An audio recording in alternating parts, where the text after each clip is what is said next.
Hello everyone, welcome to FOC classes. This video is for web application code 803.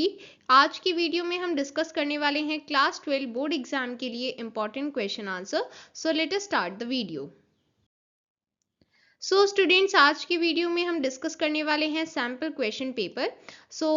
हम sample paper इसलिए discuss कर रहे हैं क्योंकि बोर्ड एग्जाम के लिए बहुत इंपॉर्टेंट रोल प्ले करता है सैम्पल पेपर.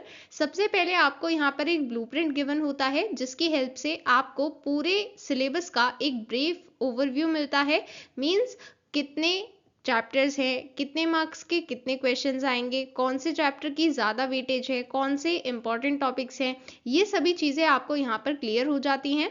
साथ ही इंस्ट्रक्शंस के थ्रू आपको ये भी पता चलता है कि आपको कितनी इंटरनल चॉइस गिवन होती है. ओके, सो यहाँ पर आपका जो थ्योरी बोर्ड एग्जाम है ये 60 मार्क्स का है एंड मैक्सिमम टाइम आपके पास होगा 3 आवर्स. ओके,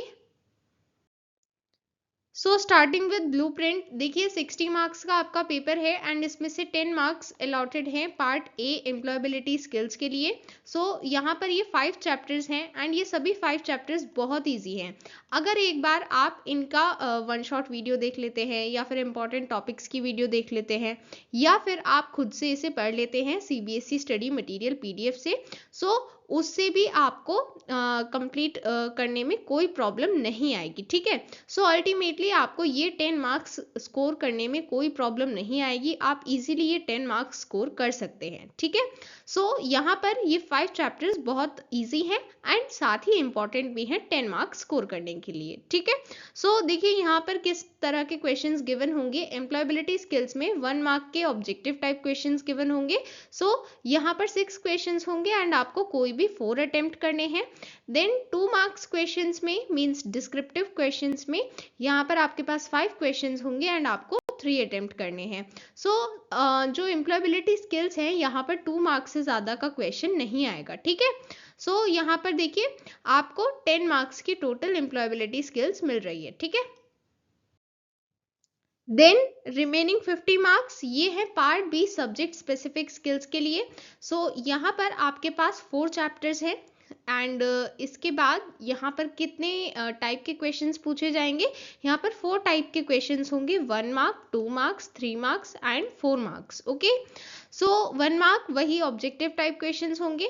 फिर अगर बात करें 2 मार्क्स क्वेश्चंस की तो यहाँ पर आपके पास 5 क्वेश्चंस होंगे, आपको 3 आंसर करने हैं. देन 3 मार्क्स क्वेश्चन होंगे, 3 क्वेश्चंस एंड आपको 2 आंसर करने हैं एंड 4 मार्क्स के 5 क्वेश्चंस होंगे जिसमें से 3 आंसर करने हैं. ठीक है, इस तरह से टोटल 50 मार्क्स का सब्जेक्ट स्पेसिफिक स्किल्स पोर्शन होगा. ओके,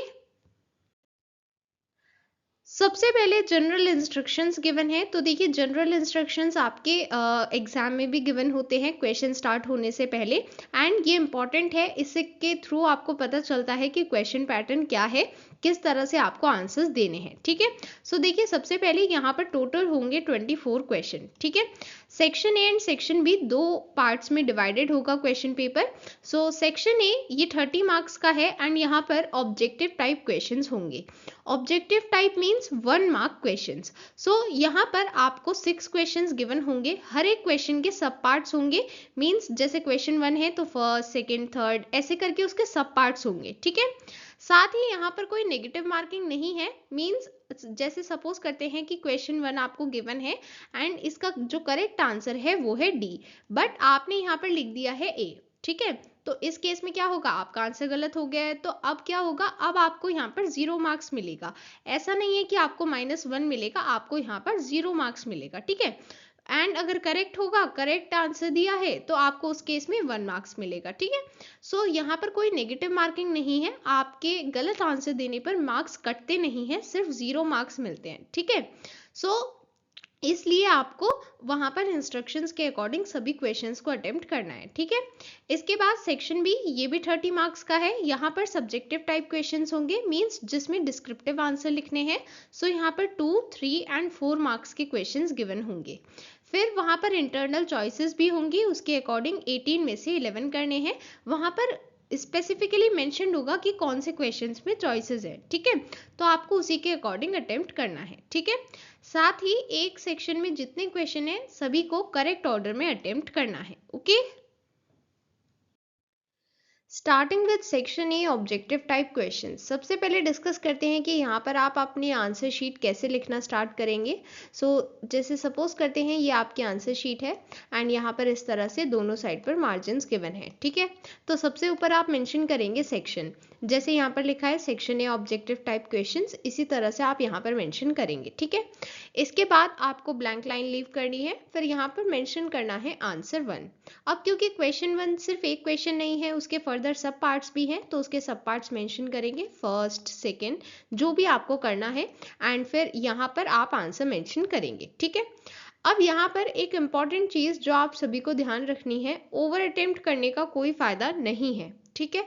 आप में से कई सारे स्टूडेंट्स को ये डाउट होता है कि अगर हम ओवर अटेम्प्ट कर भी देते हैं तो हमारे सिर्फ जो बेस्ट वाले होते हैं वही चेक होते हैं, ऐसा आपको कंफ्यूजन होता है, बट ये करेक्ट नहीं है, ये बिल्कुल गलत है कंफ्यूजन। देखिए यहाँ पर क्या होता है कि जैसे सपोज करिए क्वेश्चन 1 का एग्जाम्पल लेते हैं, इसमें बोला गया है कि एम्प्लॉयबिलिटी स्किल्स के 6 क्वेश्चंस में से आपको 4 करने हैं, ठीक है। तो अब आपने अगर 4 किए हैं तो ठीक है, आपके वही चेक होंगे, बट अगर आपने 4 से ज़्यादा किए, जैसे सपोज कर लेते हैं आपने 1 2 3 4 5 एंड 6 सभी कर लिए, ठीक है। तो इस केस में क्या होगा, इस केस में यहाँ पर सिर्फ फर्स्ट 4 चेक होंगे एंड बाकी 2 को कंसिडर ही नहीं किया जाएगा, भले ही आपका ये भी गलत हो, ये भी गलत हो, और ये सही हो और ये भी सही हो, बट ये दोनों चेक ही नहीं होंगे। क्यों नहीं होंगे? क्योंकि आपने ओवर अटेम्प्ट किया है। जब आपसे बोला गया कि आप 4 अटेम्प्ट करिए, फिर भी आप 2 एक्स्ट्रा कर रहे हैं, तो वो 2 एक्स्ट्रा चेक नहीं होंगे, ठीक है। बट इसकी जगह अगर आपने इस तरह से अटेम्प्ट किया होता कि आपने सिर्फ 1 4 5 एंड 6 को अटेम्प्ट किया है, तो ये टोटल कितने हैं, ये 4 क्वेश्चंस हुए, तो इसका मतलब यहाँ पर ये चारों ही चेक होते, ठीक है। तो इसलिए आपको टोटल उतने ही क्वेश्चंस करने जितने आपको बोले गए हैं। ओवर अटेम्प्ट करेंगे कोई फायदा नहीं होगा, वो चेक ही नहीं होगा जो आपने ओवर अटेम्प्ट किया है, ठीक है। इसलिए आपको ओवर अटेम्प्ट नहीं करना है, आपका ही टाइम वेस्ट होगा एंड उसके अलावा और कुछ नहीं होगा, ठीक है, कोई बेनिफिट नहीं है। Okay, now let us start the discussion here. सबसे पहला question, which of the following is not a stage of active listening. Active listening की हमने कुछ स्टेजेस पढ़ी थी, उसमें से कौन सी स्टेज नहीं है एक्टिव लिसनिंग की, ये बताना है। The correct option is C, non responding. And जहां पर भी आपको एमसीक्यू टाइप का आंसर लिखना है, उस केस में आप क्या करेंगे, उस केस में आप इस तरह से ऑप्शन नंबर भी लिखेंगे और ऑप्शन भी लिखेंगे, ठीक है, आंसर में। ओके, इसके बाद next question, Rishita is feeling extremely nervous and worried. Rishita बहुत नर्वस है, वरीड है, बिकॉज उसे लगता है कि बाकी लोग उसे लाइक नहीं करते, उसे नुकसान पहुंचाना चाहते हैं। ये कौन से पर्सनालिटी डिसऑर्डर से सफ़र कर रही है Rishita? The personality disorder is paranoid. The correct option is B. Then next question, I enjoy singing and practicing it as it gives me a lot of pleasure. It also works as a stress buster. यहाँ पर हमें example बताना है, ये किस चीज़ का example है, intrinsic motivation या फिर एक्सट्रिंसिक मोटिवेशन। तो देखिए यहाँ पर क्योंकि हम ये बता रहे हैं कि सिंगिंग और प्रैक्टिस इसलिए करते हैं क्योंकि उससे हमें खुशी मिल रही है, वो हमारे खुद की प्लेजर के लिए है। मीन्स ऐसा नहीं है कि कोई एक्सटर्नल फैक्टर है, तो जब एक्सटर्नल फैक्टर नहीं है, खुद के लिए कर रहे हैं, इसका मतलब ये इंट्रिंसिक मोटिवेशन का एग्जाम्पल है। The correct answer is a. Then next question, what is the default alignment of numbers in a cell? किसी भी सेल में नंबर्स का डिफॉल्ट अलाइनमेंट होता है right alignment. The correct option is B. Then next question, यहाँ पर basically ecosystem की जगह ब्लैंक गिवन होना चाहिए था, बट यहाँ पर गिवन नहीं है, सीधा सीधा डेफिनेशन मेंशन्ड है इकोसिस्टम के लिए, बट अगर यहाँ पर ब्लैंक मेंशन्ड होता तब हम यहाँ पर आंसर देते इकोसिस्टम। ओके, इसके बाद नेक्स्ट क्वेश्चन है, the ability to continue to do something even when it is difficult. Means जब कोई चीज़ डिफ़िकल्ट है बट फिर भी आप उसे करने में लगे हुए हैं, तो इस एबिलिटी को क्या कहते हैं? इसे कहते हैं perseverance. The correct option is C. यहाँ पर मैंने आपको सभी 6 के आंसर्स एक्सप्लेन किए हैं बिकॉज हम सैम्पल पेपर को समझ रहे हैं, बट एग्जाम में आपको उतने ही करने हैं जितने वहाँ पर मेंशन्ड हैं, ठीक है। Then next question 2। अब यहाँ पर 7 क्वेश्चंस गिवन है, आपको 5 आंसर करने हैं। Question 1, dash is a free video editor design for simple cutting, filtering and encoding task. The correct option is D. Then next question, identify the correct sequence of steps to split a movie. So यहाँ पर sequence बतानी है, तो options given है, आपको सबसे पहले sequence में अरेंज करना है और फिर उसके बाद करेक्ट ऑप्शन को सेलेक्ट करना है। तो देखिए यहाँ पर सबसे पहला स्टेप होगा fourth, in the contents pane or on the storyboard or timeline click the video or audio clip that needs to be split. So यहाँ पर क्योंकि फोर्थ तो पहला स्टेप है एंड इन सभी ऑप्शंस में से सिर्फ सी ऑप्शन में है, तो आप सबसे पहले यही टिक लगा सकते हैं, बट फिर भी अगर आपको कोई डाउट है तो आप ये सभी ऑप्शंस पढ़ सकते हैं जो सीक्वेंस इसमें गिवन है, क्या वो राइट है या फिर नहीं। So third, under the preview monitor click the play button. So ये सेकेंड स्टेप होगा। फिर थर्ड स्टेप होगा when the clip reaches a point near the place you want to split the clip click pause, ये हमारा third step होगा। फिर इसके बाद fourth step, under the preview monitor use the playback controls to find the point where we want to split the clip, ये होगा हमारा fourth step. और इसके बाद under the preview monitor click the split button, so ये होगा हमारा fifth step. सो ये 4 3 5 2 1 सॉरी 4 3 2 5 1 ये हमारी करेक्ट सीक्वेंस बन गई है। सो ये है सी ऑप्शन, ठीक है। इसके बाद next, VirtualDub is a video capture और processing utility for dash Windows platform. The correct answer is 32 bit and 64 bit. Then next question, Dash can create 2D and 3D special effects and can work in two modes, as a standalone application and as a plugin. So the correct answer is Wax, option C. Then next question, Windows Movie Maker में ऐसा कौन सा pen होता है जिसमें वो folder है जिसमें सारी क्लिप्स होती हैं? The correct answer is Collections, option B. Then next question, the clips will be in dash format only to be used in DVD knife. The correct option is VOB format, so the correct option is C. Then next question, why when opening the website created by Rishi, जब ऋषि ने एक website बनाई है उसे जब open कर रहे हैं तो एक मैसेज दिख रहा है, प्लीज़ वेट लोडिंग, ये स्क्रीन पर दिख रहा है। तो इसके लिए क्या पॉसिबल रीजंस हो सकते हैं? मल्टीमीडिया बहुत ज़्यादा है जिस वजह से साइट हैवी हो रही है एंड उसकी वजह से लोड टाइम इंक्रीज हो रहा है। So the correct option is B. Then next question 3, यहाँ पर 7 क्वेश्चंस गिवन है, 6 आंसर करने हैं। फर्स्ट क्वेश्चन, वेब पेजेस पर मल्टीमीडिया यूज़ करने का क्या एडवांटेज नहीं है, ये बताना है। So the correct option is C, loading time, ये एडवांटेज नहीं है। देन नेक्स्ट क्वेश्चन, केशव एक वेब पेज बना रहा है जहाँ पर उसे एक बैकग्राउंड साउंड फाइल यूज़ करनी है जो प्ले होती रहे बिना स्टॉप किए एंड ये साउंड फॉर एवर लूप करती रहनी चाहिए, ये इसे इंश्योर करना है। सो यहाँ पर केशव को एम्बेड कमांड का कौन सा एट्रीब्यूट यूज़ करना चाहिए सो दैट यहाँ पर उसको ट्रू सेट करने पर ये साउंड फाइल कॉन्टिन्यूसली लूप होती रहे। सो the correct answer is option A, loop. Then next question, an FLC is an Autodesk flick movie and is a dash series of frames. The correct answer is raw uncompressed. So the option is B. Then next question, Akshat wants to export his animated movie in a native QuickTime format. What file extension should he choose? यहाँ पर कौन सी file extension choose करनी है इस purpose के लिए? So the correct option is C, MOV.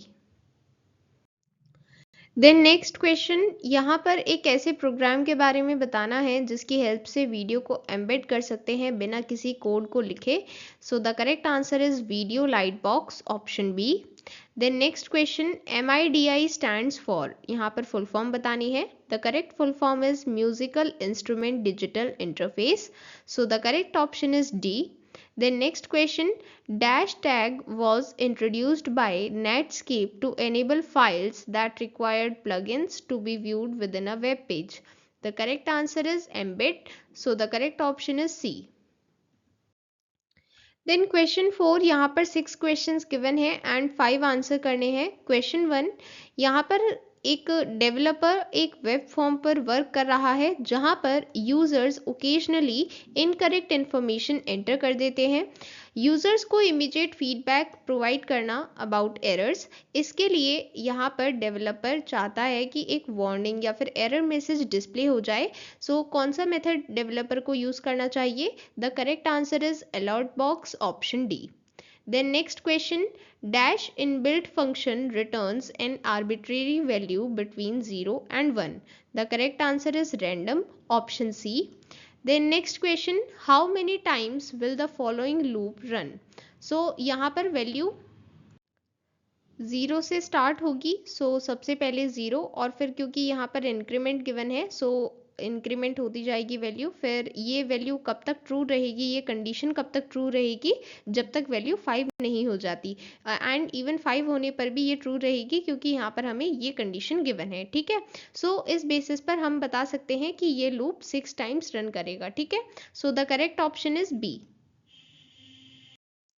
Then next question, यहाँ पर करेक्ट आउटपुट बताना है। सो क्योंकि कंडीशन यहाँ पर ट्रू है, 40 is greater than 9, so the answer will be true, option A. Then next question, dash are all file formats used by the PBM tools set of Unix graphics utilities? The correct answer is portable grey map, option D. Then next question, Ravi is tasked with embedding an MP3 file into a web page for a client. So एक client के लिए रवि को web page में MP3 file को embed करना है। He needs to choose the right method that allows for straightforward audio playback. So यहाँ पर इसके लिए कौन सा effective method है हमें ये बताना है। So the correct answer is using the object tag, option A.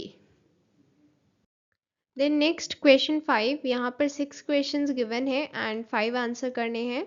सो सबसे पहले यहाँ पर एक स्ट्रिंग ऑब्जेक्ट नेम पे है जिसकी वैल्यू है 45,000 एंड यहाँ पर हमें आउटपुट बताना है। सो ये कोड जो गिवन है इसको आपको समझना होगा सबसे पहले। तो देखिए ये 5 क्योंकि डबल कोट्स के अंदर लिखा है, इसका मतलब यहाँ पर ये एज अ स्ट्रिंग ट्रीट हो रहा है, मीन्स ये एज इट इज प्रिंट हो जाएगा। ठीक है, फिर इसके बाद क्योंकि हमने पे ऑब्जेक्ट की यहाँ पर एक्चुअल वैल्यू यूज़ की है using the percent method.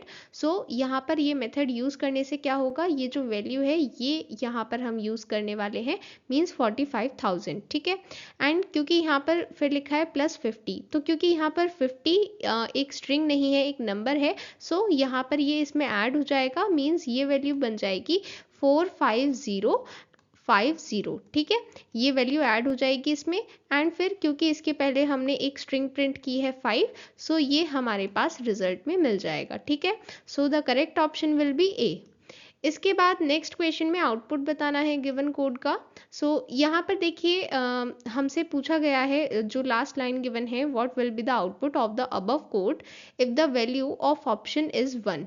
So basically यहाँ पर हमें ऑप्शन की वैल्यू 1 बताई गई है, बट क्योंकि हम देख रहे हैं कि 1 से केस तो मैच कर रहा है बट इसके बाद कोई ब्रेक स्टेटमेंट गिवन नहीं है, जिस वजह से यहाँ पर एग्जीक्यूशन स्टॉप नहीं होगा। तो यहाँ पर जो केस एक्चुअल में एग्जीक्यूट होगा, जिसकी स्टेटमेंट्स एग्जीक्यूट होंगी वो होगा केस 2, क्योंकि यहाँ पर इसके बाद ब्रेक गिवन है। ठीक है, सो यहाँ पर हमें आंसर में मिलेगा C++ programming, option B.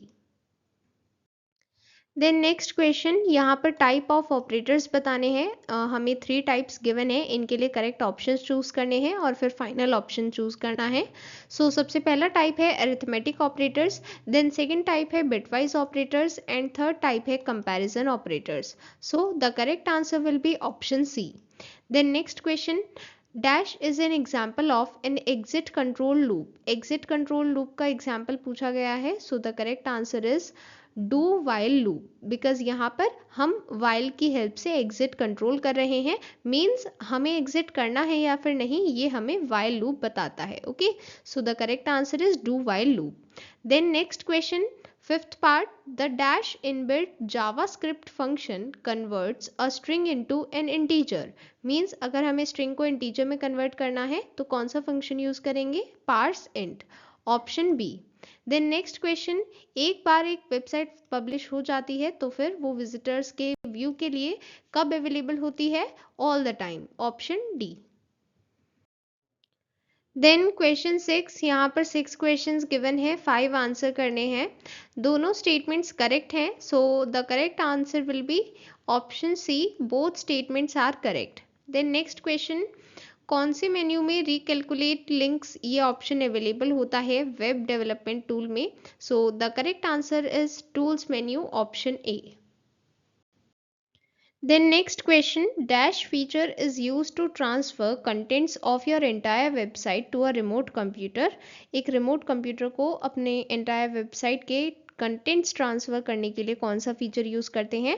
The correct option is C, web package. Then next question, IIS full form बतानी है, Internet Information Services.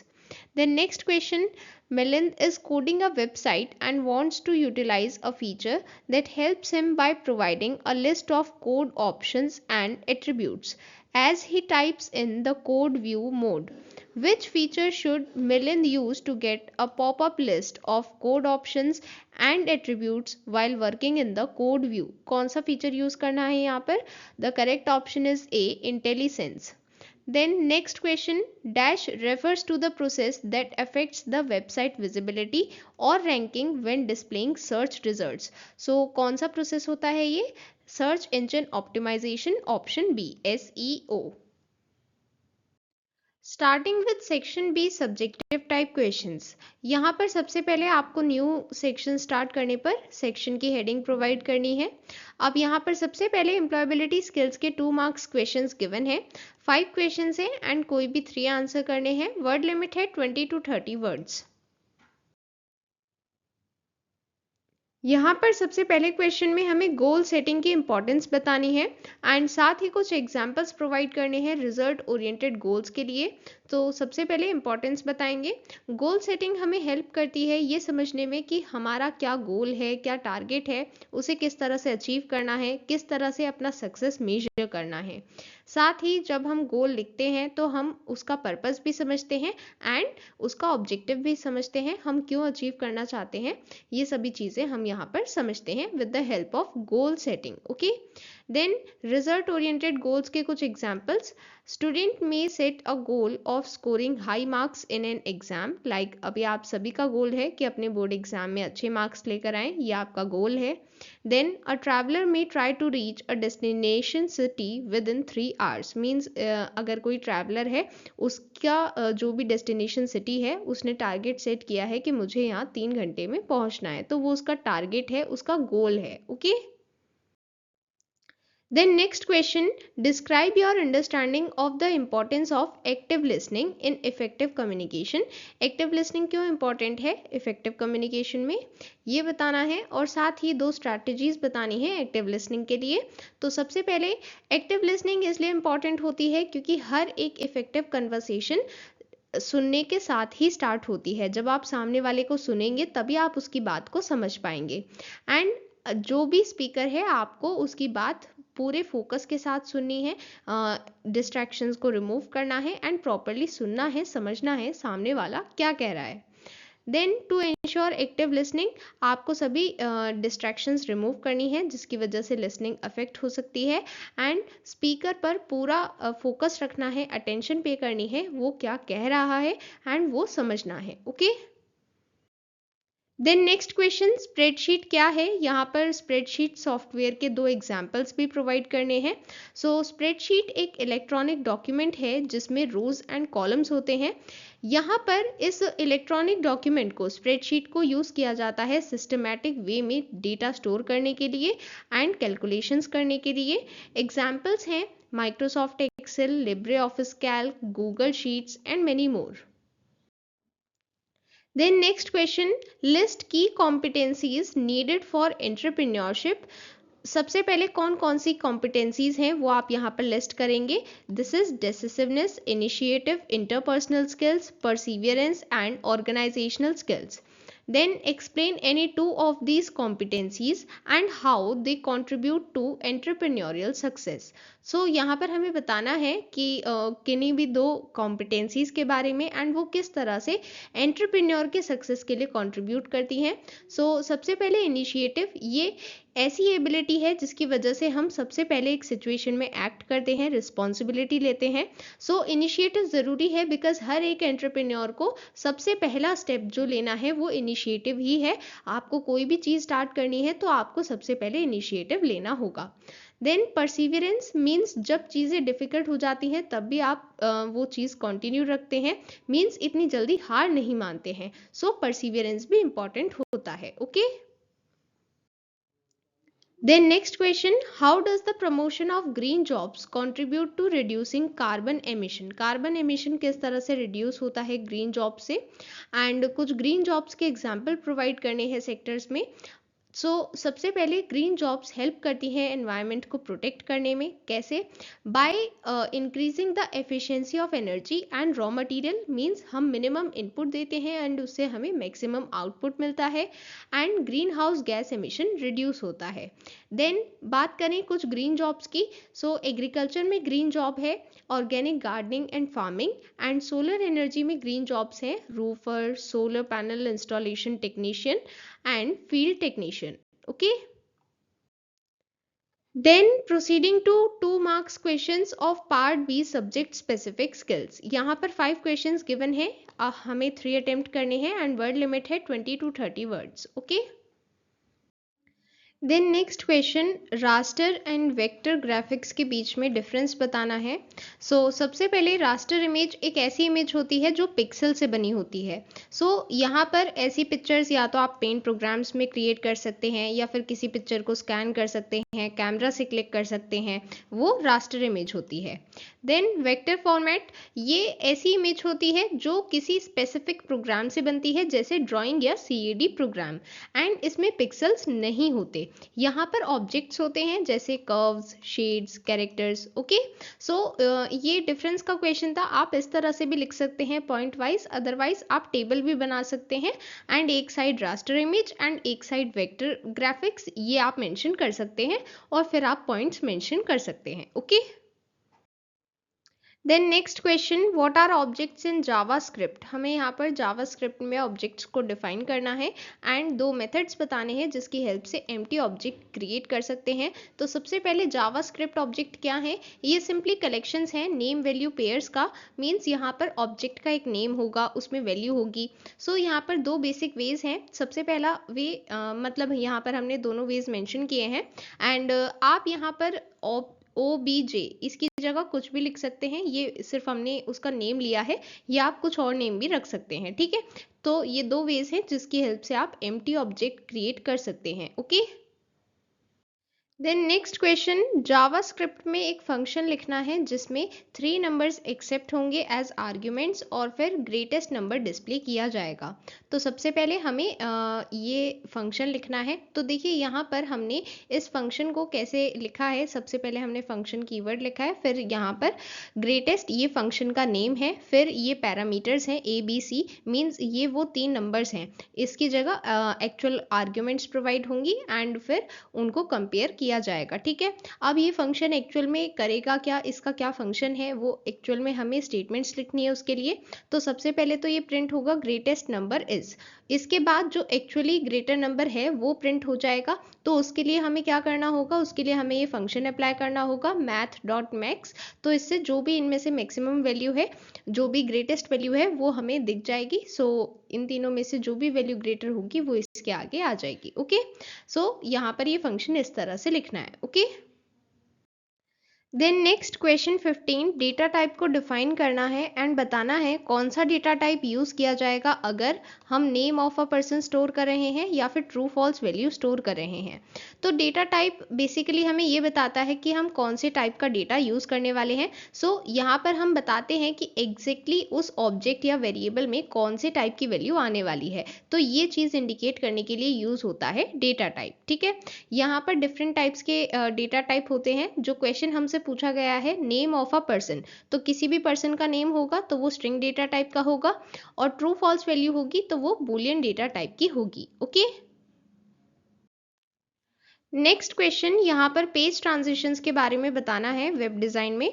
सो इनका पर्पस भी एक्सप्लेन करना है। सो पेज ट्रांजिशन क्या होते हैं, जैसे आपने प्रेजेंटेशन सॉफ्टवेयर में भी देखा है, जब एक स्लाइड से दूसरी स्लाइड पर जाते हैं तो जो एक ट्रांजिशन है, मींस एक पेज से दूसरे पेज पर जाना, ये जो ट्रांजिशन है ये किस तरह से होता है, वहाँ पर अगर हम स्पेशल इफेक्ट कुछ अप्लाई कर देते हैं सो उसे हम कहते हैं पेज ट्रांजिशन। ओके, इसकी हेल्प से स्पेशल इफेक्ट्स मिलते हैं विजिटर्स को, एंड इसके एग्जांपल्स हैं blend, box in, box out, ये सभी डिफरेंट एग्जांपल्स हैं। सो इनका बेसिक पर्पस क्या है, स्पेशल इफेक्ट्स प्रोवाइड करना विजिटर्स को। Okay,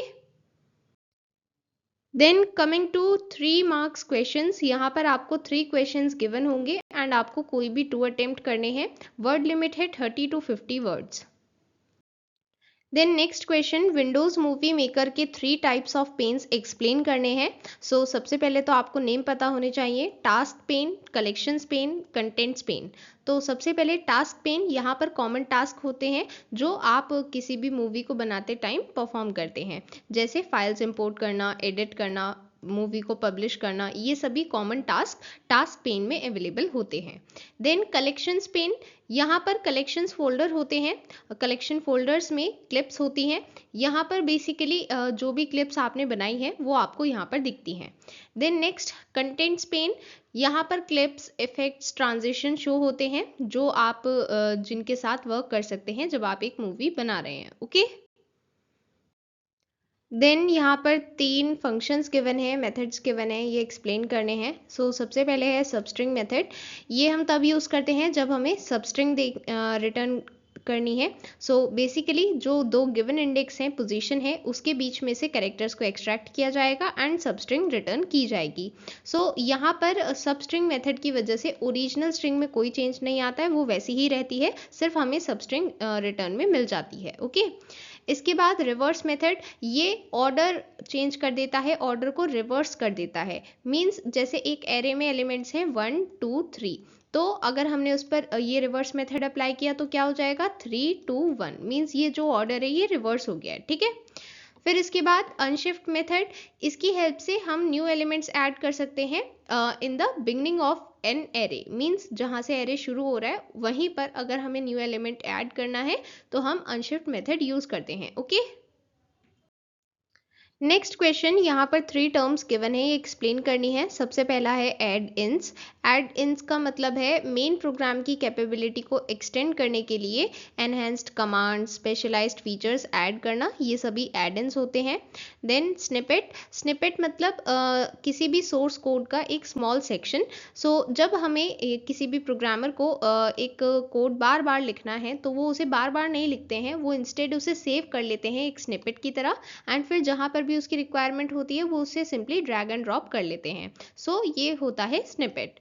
then site summary, site summary की हेल्प से हमें ये पता चलता है कि जो फाइल्स हैं वो कितना टाइम ले रही हैं लोड होने में, एंड इससे हमें ये भी पता चल जाता है कि एक्चुअल में उस वेबसाइट में इतना वेब स्पेस अवेलेबल है या फिर नहीं। ठीक है, then next 4 marks questions are given.